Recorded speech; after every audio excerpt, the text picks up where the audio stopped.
Does it say who took her? What? Does it say who took her? I don't know.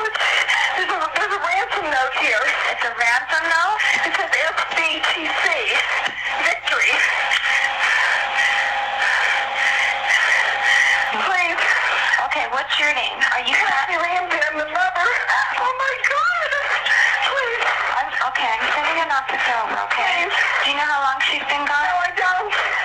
Please, we just got out. Is she right here? Oh my God, please. Okay, well, There's somebody. I am, honey. Please. Take a deep breath, Please, okay? hurry. Kathy? Hi, what's up, my weird friends? It's me, Batman. So if you're wondering who this strange voice is, it's still me. I've been so sick, you guys, and I do not say that lightly. So apologies on the delayed upload. I lost my voice fully for about 4 days. I am recovering from laryngitis, so apologies if my voice isn't the soothing voice that you were hoping for. Everyone in my life was probably really happy that I finally shut up for 4 days. But I didn't want to miss this week's episode, and I have some really exciting things planned for the month of December, and so I'm here. Apologies for sounding like a teenage boy going through puberty, but you are not going to want to miss this episode. Just a quick disclaimer that I didn't plan on adding into this episode, but I just wanted to tell you guys that I appreciate each and every single one of you, and I respect each and every single one of your opinions, and I am open to constructive criticism. But with that being said, I do not tolerate bullies, so please be respectful if you're writing a review. There is no need to hurt somebody's feelings to make yourself feel superior. If this isn't the content that you like to hear, then I kindly ask you to just not listen and save the hurtful comments. I think the world would be a much happier place if everybody was a little bit more kind and aware of how much their words may affect somebody's day. So my challenge for you today is to go give somebody a compliment. Tell somebody that you like their shoes or their hair, and try to make somebody feel good. Just be kind, you guys. That's all I ask. Since I had a themed episode for Halloween, and I did have a listener who mentioned covering this particular case around Christmas time. It took place Christmas night, a very well-known, high-profile murder case, just in time for Christmas too. So I am dedicating this entire month to this case. Lord knows it has so much detail to cover. Still unsolved, going on 24 years now this Christmas. I know what you're thinking. Spit it out already, Rach. I'm guessing you already know from my intro. This is the murder of America's little beauty queen, JonBenet Ramsey.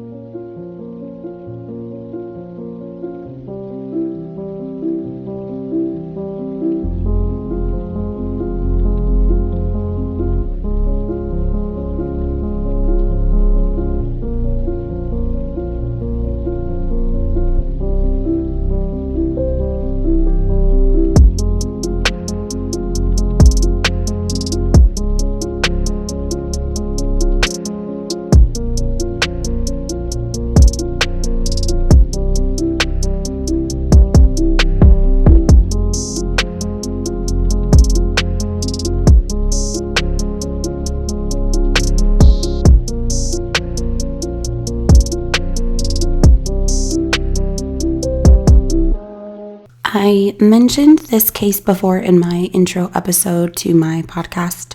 I was 3 years old when this case took place. The year was 1996. I was very young, but very haunted by this little girl's face plastered on every newspaper and news channel that you could find. This exact case is what sparked my very interest in true crime murder mysteries back before all the cool kids were talking about it. I've followed this case for 23 years, anxiously waiting for closure, for the puzzle pieces to finally fit. However, unfortunately, this case is nowhere near closure, and this case still keeps me up at night with so many questions. Boulder, Colorado is where we are taken to this week. Located in Boulder County, 25 miles northwest of Denver. Right at the foothills of the Rocky Mountains, elevation is 5,430 feet above sea level. Home to the state's largest university, University of Colorado Boulder, home of the CU Buffs. Population is 103,166. Boulder is known for its art and culture and has won about every lifestyle award possible, some including happiest, healthiest, greenest, and brainiest. Such high demand comes with a price. Median income is $92,226 per year. Median home value is priced at $400,000 rounded up. According to the BoulderRealEstateNews.com, multiple offers on a home is the new normal. Boulder fix and flips are profitable, as well as marijuana is legal, but may impact your property and its value. However, back in 1996, Boulder looked a lot different. Back then, no one thought, especially in this community, that something this horrendous could happen here. Things like this just didn't happen. But oh, how something did happen. Something that nobody seen coming. JonBenet Patricia Ramsey, born August 6, 1990 in Atlanta, Georgia. JonBenet was the second-born child to John and Patsy Ramsey, following her older brother Burke. She was named after her parents, John Bennett, and mother Patricia, who went by Patsy. JonBenet was an outgoing little beauty queen who loved being the center of attention, as her mother described her. She had bouncy blonde hair, bright blue eyes, and a big smile. She competed in many beauty pageants from a very young age. She won numerous titles, a few being Little Miss Colorado, National Tiny Miss Beauty, and Little Miss Christmas. The Ramsey family moved from Atlanta to Boulder, Colorado in 1991 for John Ramsey's business opportunity. A little background of her parents, her family dynamic, and upbringing. JonBenet was described as having the best of everything. A very comfortable lifestyle and anything a little girl could dream of. Her father, John Ramsey, was a multi-millionaire businessman. He was born in Lincoln, Nebraska, went on to attend school in Michigan. He graduated in 1966 from Michigan State University with a bachelor's degree in electrical engineering. John then went on to join the Navy that same year. He served as a Civil Engineer Corps officer in the Philippines for 3 years. Later, he served an additional 8 years from an Atlanta Reserve unit. In 1889, John formed Advanced Product Group, which was one of 3 companies that then merged to become Access Graphics, a computer service company. John became president and chief executive officer of Access Graphics. He was a very wealthy, powerful man. His net worth as of May 1st, 1996 was $6.4 million. However, Patsy wasn't his first marriage. She came second to his first failed marriage to Lucinda Pash. Together had 3 children. The eldest daughter, Elizabeth, was 22 years old when she died in a car accident in 1992. John married Patricia Paugh in 1980. Patricia, or Patsy, was born in Gilbert, West Virginia. She attended West Virginia University, was a part of a sorority, and graduated with a BA in journalism in 1978. She herself was a beauty pageant queen. She won the title of Miss West Virginia in 1977. Patsy was 23 when she and John Ramsey were married, November 5th, 1980. Burke was first born January 27th, 1987. He was 9 years old at the time of his sister's death. JonBenet's life came to a tragic and incredibly too soon at only 6 years old.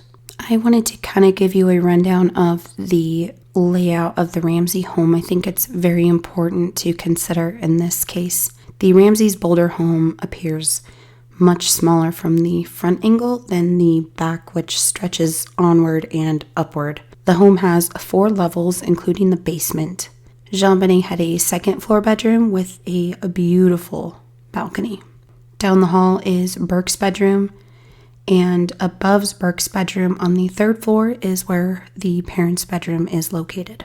There is a spiral staircase leading from the 2nd floor down to the 1st floor. A fun fact, there are 9 outside doors on the home and 104 windows. 100 of those opening up to the outside. December 25th, 1996, Christmas Day in Boulder, Colorado. The day started out as any Christmas day. JonBenet got a new bike for Christmas. She played with all of her new toys that day, while older brother Burke went down the street to a friend's house to play with his new toys and gadgets. Later that evening, the Ramsey family made their way to a family friend's home, the Whites, for a Christmas dinner party. The Ramseys stated getting home from the party around 9:30 that night. JonBenet was so worn out she fell asleep on the way home, and John Ramsey had to carry her to bed in her upstairs bedroom. Scott Gibson, who was a neighbor to the Ramseys, states seeing a light on in the Ramseys' kitchen at midnight, which would be December 26th. Another neighbor, Melody Stanton, allegedly heard a scream coming from the Ramsey home around 2 a.m. on the 26th, followed by the sound of metal hitting concrete sometime after the scream. Melody would later backtrack her original statement and say it was actually 2 days prior when she heard the scream, or if even at all. December 26th, the day after Christmas, at 5:30 a.m., Patsy wakes up and makes her way down the back staircase from the 3rd floor, passing JonBenet's bedroom on her way to the spiral staircase leading to the kitchen to make some coffee. That is when she noticed it. A 3-page note laying on the bottom step of the spiral staircase. Every parent's worst nightmare. The kind that makes your heart drop into the pit of your stomach. The note claimed to be from a small foreign faction. They had kidnapped JonBenet and were demanding a very precise amount of money, $118,000, which just so happens to be the amount John Ramsey received as a Christmas bonus that year. Patsy makes the 911 call at 5:45 a.m., followed by a call to her friends, including the Whites, whom they had just visited the night prior. The first officer to arrive on scene was Rick French at 5:59 a.m. Between 6 a.m. and 8 a.m., CSI, victim advocates, as well as family friends have all arrived. Quite the houseful, all gathered in the Ramseys' living room right off the front door entrance. Detective Linda Arndt arrives to the home at 8:10 a.m., and you will hear me refer to her later. FBI agent Ron Walker is contacted by Boulder PD at 8:15 a.m. The house was chaos. Police and detectives didn't know exactly what they had on their hands. They had a frantic 911 call, a missing child, and a ransom note. A statement from a police officer on scene recalls Patsy in the fetal position, wrapped up in a ball on the couch. John, however, was cool, calm, and collected and seemed to be more like someone in charge. The ransom note was then presented to detectives, which immediately raised some red flags. For one, the ransom note was handwritten, 3 pages long. The amount of ransom was very specific, $118,000. The letter was addressed to Mr. Ramsey. There was no reference to Patsy in the note. The note states they would be calling that morning between 8 and 10 a.m. to give delivery instructions for the ransom money. The ransom note reads, "Mr. Ramsey, listen carefully. We are a group of individuals that represent a small foreign faction. We respect your business, but not the country that it serves. At this time, we have your daughter in our possession. She is safe and unharmed, and if you want her to see 1997, you must follow our instructions to the letter. You will withdraw $118,000 from your account. $100,000 will be in $100 bills, and the remaining $18,000 in $20 bills. Make sure that you bring an adequate size attaché to the bank. When you get home, you will put the money in a brown paper bag. I will call you between 8 and 10 a.m. tomorrow to instruct you on delivery. The delivery will be exhausting, so I advise you to be rested. If we monitor you getting the money early, we might call you early to arrange an earlier delivery of the money and hence an earlier delivery pickup of your daughter. Any deviation of my instructions will result in the immediate execution of your daughter. You will also be denied her remains for proper burial. The 2 gentlemen watching over your daughter do not particularly like you, so I advise you to not provoke them. Speaking to anyone about your situation, such as police, FBI, etc., will result in your daughter being beheaded. If we catch you talking to a stray dog, she dies. If you alert bank authorities, she dies. If the money is in any way marked or tampered with, she dies. You will be scanned for electronic devices, and if any are found, she dies. You can try to deceive us, but be warned that we're familiar with law enforcement countermeasures and tactics. You stand a 99% chance of killing your daughter if you try to outsmart us. Follow our instructions and you stand a 100% chance of getting her back. You and your family are under constant scrutiny, as well as the authorities. Don't try to grow a brain, John. You are not the only fat cat around, so don't think that killing will be difficult. Don't underestimate us, John. Use the good Southern common sense of yours. It is up to you now, John. Victory, SBTC. Police inside and outside started searching the premises to see if there was any sign or any way an intruder could get into the home. There was no signs of struggle or signs of forced entry. The house seemed to be intact and exactly as it was left the night before. John and Patsy stick to the story that they last seen JonBenet when they carried her right to bed at 9:30 p.m. John Ramsey then decided to head upstairs to wake up son Burke, who had slept through the commotion, to inform him that his sister had been kidnapped. They drove him down the street to a friend's house for the day away from the chaos. 10 a.m. came and went, no call from the kidnappers. Around midday, still no call. Most police had left and returned to headquarters to better evaluate what kind of situation they were dealing with. Around 1 p.m. that afternoon, the only detective left on scene was Detective Linda Arndt. With a living room full of family friends, the family's minister, and frantic parents, the tension began to rise. Everyone was getting antsy for answers or a call. This is when Linda Arndt makes the call to instruct John Ramsey and his friend Mr. White, the host from the night before Christmas party, to search the house one more time. The two were instructed to scan the house and look for anything out of place, moved, or out of the ordinary. John Ramsey starts in the basement, walks to the storage wine cellar, a roughed out solid concrete wall and floor cold room. John opens the door, turns on the light, and there on the floor, wrapped in a white blanket with her blonde hair visible, lay JonBenet. In John's own words, he states he picked her up and screamed.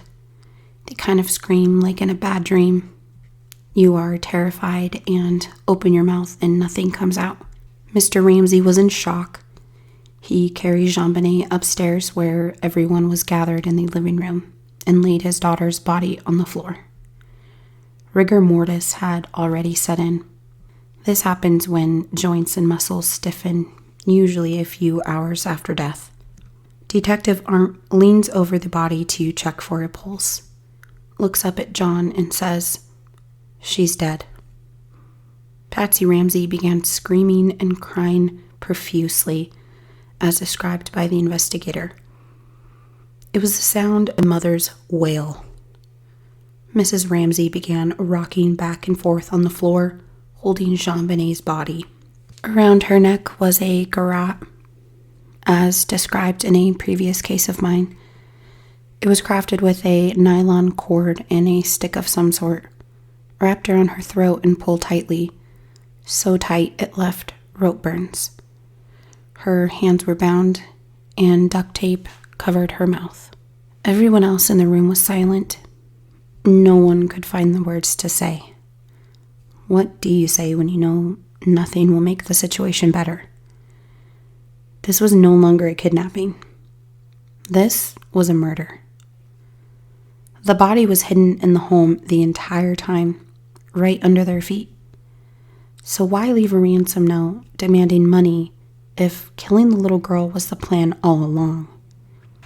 This home was set up as a kidnapping headquarters, filled with friends, police, investigators, walking, searching, and touching everything. And now it's a contaminated crime scene.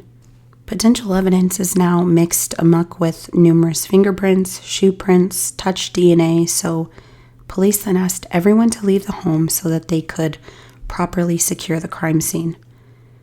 The Ramseys weren't taken into custody and taken down to the police department for official statements. Instead, the Ramseys made their way to their friend's home, and not just for the day, but the next several days.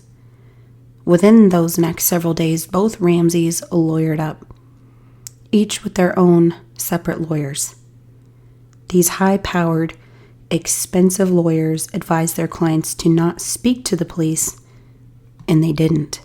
Along with hiring lawyers, the two hired press and PR representatives to help craft statements, all without sitting down for a formal interview to assist law enforcement in finding who killed their daughter. If in fact you were innocent, why would you keep quiet? Why not cooperate with investigators to find this criminal walking the streets freely? December 31st, 1996, back in Atlanta, Georgia, JonBenet was laid to rest in the exact church she was baptized just 5 short years prior. It was captured on video inside the service and the cemetery service. There was a huge crowd gathered to honor JonBenet and her short life that brought so much joy to everyone she met. People started to talk. and wonder why the Ramseys were able to leave the state without giving investigators a formal interview. Police stated in a news report they had no grounds to detain Mr. and Mrs. Ramsey. They weren't being charged. They had no legal grounds to prevent them from leaving the state, let alone attending their own daughter's funeral. On January 1st, 1997, the Ramseys decided to talk.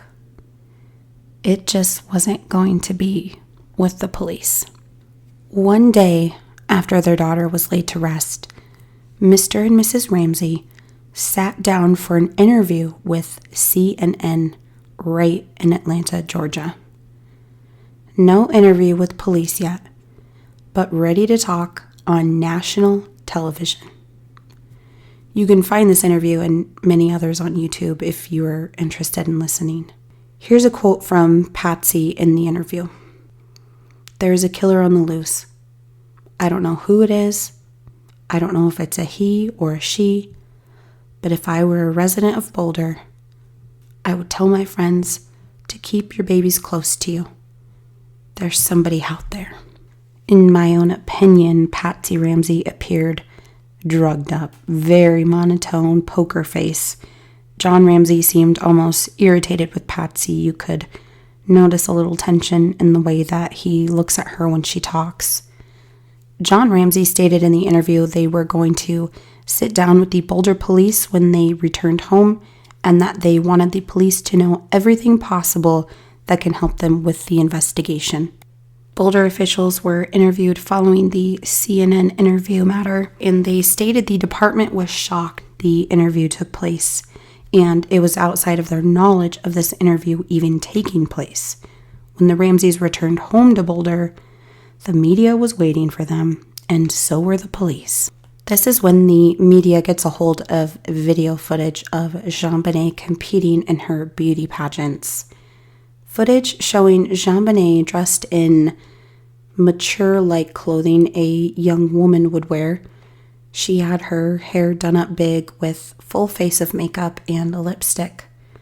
These images, especially following such a horrendous crime, almost painted these pageants as sexualizing a young 6-year-old girl. Remember, back in the 1990s, these beauty pageants weren't as well known and popular as they are nowadays, with TV shows glorifying the pageant lifestyle.